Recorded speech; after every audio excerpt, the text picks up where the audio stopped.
Olá, meu nome é João Pedro, tenho 18 anos e sou estudante de administração. Hoje eu vou fazer uma entrevista sobre a violência contra idosos em casas de repouso. Olá, meu nome é Michela, tenho 47 anos.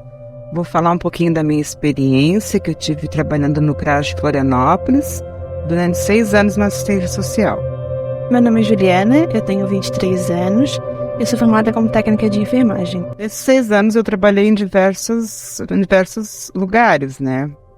Trabalhei com adolescentes, trabalhei na recepção, trabalhando com as pessoas e trabalhei 3 anos com o Centro de Convivência e Fortalecimento de Vínculos dos Idosos. Juliana, qual é a sua experiência na área? Então, como eu estagiei, eu fiquei 2 meses em casa geriátrica. Eu fazia mais os cuidados, né, em geral, com os idosos. Fazia a prática do banho, a troca de roupa de cama. Eu também fazia a medicação, né, coisas que os cuidadores não podem fazer. A gente tentava fazer muito instigar eles a sair um pouco mais da cama, né, ter aquela coisa de brincadeiras aos sábados, que a gente fazia estágio. Então sempre ter muito cuidado, principalmente com as idosas, de cabelo, unha, né, levar ela mais do lado vaidoso, né, porque apesar de ter muitas acamadas que a gente pegou também, a gente tinha muito essa parte de ter essa humanização maior, né, principalmente que estão longe familiares, eles estão longe do habitat que eles havia antes morado, né, então ali minha experiência foi muito boa, né, tipo, a gente nunca conceptualizou nenhuma violência, mas a gente sabe que é muito comum e é muito fácil de ter. Então, pensando bem nessa parte da humanização, eu achei interessante a parte que vocês valorizam a vaidade do idoso, tipo, tentam aumentar ela, alguma coisa assim, né, mais ou menos? Sim. Como é que vocês faziam isso, mais ou menos? A gente fazia, principalmente, a humanização a gente brincava com eles, né, então a gente fazia. Eu peguei bem numa época de Páscoa, então a gente fazia aqui uma caça de ovos. A gente fazia, alguns sábados, fazia uma parte só de beleza. Então a gente fazia barba dos idosos. A gente fazia unha, cabelo das idosas. Tentava jogar uma parte mais lúdica deles, contar história, né? Então foi essa parte mais de brincadeiras, assim, sabe? E sempre eles contavam muitas histórias deles, então a gente sempre tentava não levar muito pro lado pessoal, né? Então essa vivência deles, de trazer também o que eles faziam, que a gente também ia muito de uma idosa que eu cuidei, que ela gostava muito de pintar a unha toda semana de vermelho. Então, não tinha esmalte vermelho pra gente ir atrás. Entendeu? Jogar realmente pra elas ter essa mais humanização e não tão rotina, né? O que você fazia com os idosos nesse centro de convivência? O Centro de Convivência, como já diz a palavra, é um centro de convivência, né, para idosos de baixa renda, aqui no município de Florianópolis, né? A Secretaria de Assistência Social, né, ela detecta todos esses idosos que são atendidos, que no caso, na época, era na região do continente, né, Capoeiro, Jardim Atlântico. Então, as pessoas que já frequentam o CRAS, que recebem benefícios, né, que são encaminhados até pelo Serviço de Saúde, pelo SUS, né, e lá tem o Centro de Convivência, né, onde eles iam, faziam ginástica, tomavam café, e a gente fazia várias oficinas e tinham vários viagens, passeios, essas coisas assim. Para você, qual é os principais tipos de violência que os idosos enfrentam em casas de repouso? Provavelmente o mais principal é o verbal, o físico, né, a violência física, principalmente de cuidadores que, na hora de cuidar realmente do paciente, de tato, né, em casos de banho, que também eles fazem muita agressão, verbal também, que ficam humilhando, desprezando, e também tem o institucional, né, que fazem de tudo para, se for um idoso que tenha mais condição financeira, eles já vão querendo mais indo com outras intenções, né, fazendo aqueles assim, negam papéis, enfim, tem vários tipos de violência. E muitas violências afetam muito o psicológico da pessoa, né? Sim, total, porque já estão longe da família, já estão em um lugar que, né, não tem aquela convivência de família. Então, só fica muito acessível até essas circunstâncias para acontecer, né? É uma situação bem grave. Como a falta de supervisão pode contribuir para a violência contra os idosos em lares de longa permanência? Eu não chamaria de falta de supervisão, e sim de fiscalização pelo poder público. né? Nós tivemos várias demandas. Eu não sou assistente social, mas eu trabalhei diretamente com assistente social. E como coordenadora do grupo de idosos, eu sempre estava a par de todas as situações, né? Porque nós trabalhávamos juntas. Então, eu acredito que falta ainda a fiscalização, não só pela parte do município, como do Estado, e até mesmo pela sociedade civil, né? Que foi criado, onde é criado o Conselho do Idoso. Né, o Conselho do Idoso, ele foi criado justamente para ter essa fiscalização.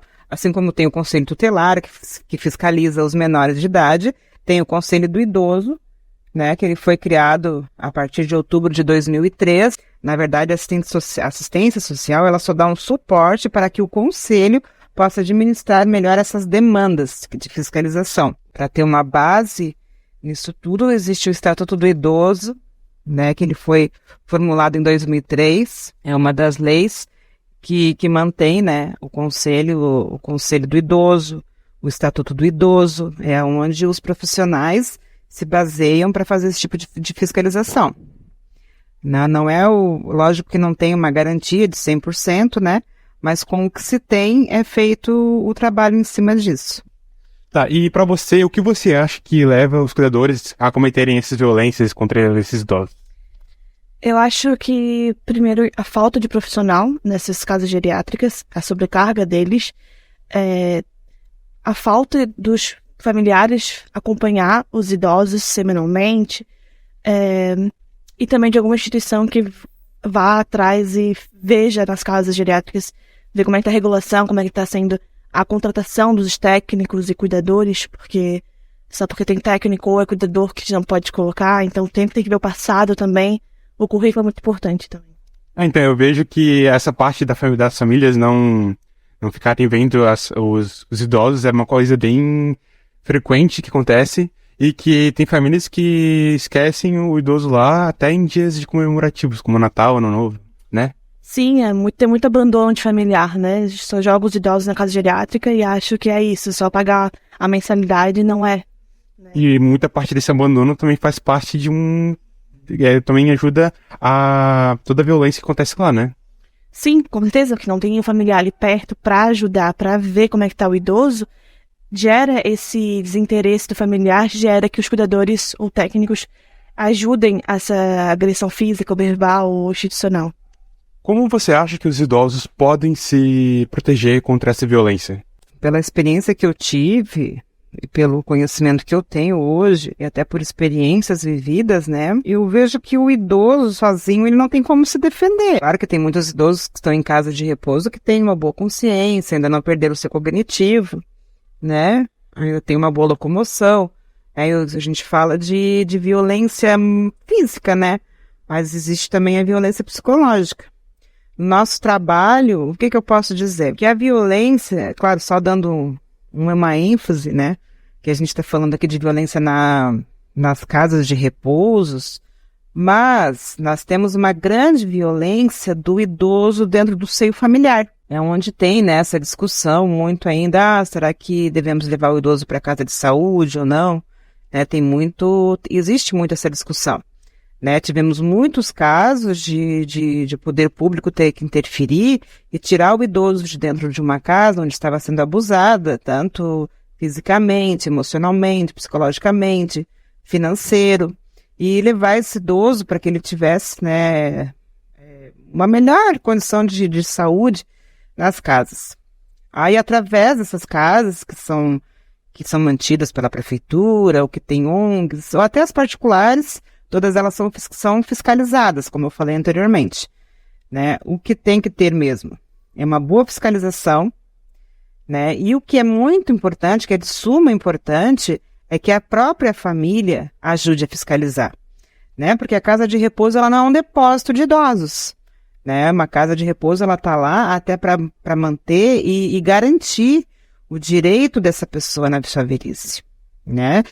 Claro que muitas vezes o idoso ela não tem condição de ficar em casa, de repente às vezes por uma doença grave ou por meio de locomoção, até mesmo porque a família, né? Hoje em dia a gente sabe que as pessoas têm muitas demandas, muita correria, muito trabalho, estudo, né? Enfim, E então esse idoso acaba tendo que ir para um lar. Coisa muito importante é olhar se a documentação está em dia, né? Se ela está legalizada, se os atendentes são profissionais habilitados para cuidar daqueles idosos, né? Tem várias maneiras, né, que dá para ter uma garantia, pelo menos, né? É um recurso, você já tem um conhecimento da casa, né? Se alguém conhece, conversar com aqueles idosos que estão lá, com aqueles familiares, para ver se aquele lugar é bom, né? Para receber. Você pode me dizer como a sociedade pode se conscientizar mais com essa importância de proteger os idosos em lares de permanência? Eu penso que a melhor forma de conscientização seja diretamente a família. Não adianta, porque a família é a base de tudo, né? É a mesma coisa que uma criança que é órfã, existe um idoso que ele fica órfão também. Quando eu trabalhava no centro de convivência, fortalecimento de vínculos, conversávamos ali com o idoso sobre a família. Foi um trabalho muito bacana, né? Que depois de um tempo, nós conseguimos trazer até os esposos das idosas, muitos dos filhos, muitos dos netos, às vezes para participar de um café, de um passeio, porque tem que promover esse vínculo realmente, né? E também tem que conscientizar, principalmente a partir do Estatuto do Idoso, com essa lei, os familiares eles têm sim uma responsabilidade muito grande. A responsabilidade é deles depois desse cuidado. Claro que a gente falar aqui de afeto, de relações, não é uma coisa simples, até porque a gente não sabe, né, como foram essa constituição dessa família, como foi, né, a gente sabe como é que funcionam muitas das famílias, mas tem que conscientizar, principalmente pelo fato da lei. A lei existe, né, o Conselho de Idoso, ele funciona, ele até funciona muito bem aqui em Florianópolis, né, eu acho que uma das formas de conscientizar, esse trabalho tem sido feito, claro que tem que ser feito mais, né, até porque o nosso país está envelhecendo mais rápido, né? E para que esses idosos envelheçam de uma maneira mais saudável também, né? Que a família tenha essa consciência, né? E é isso, assim.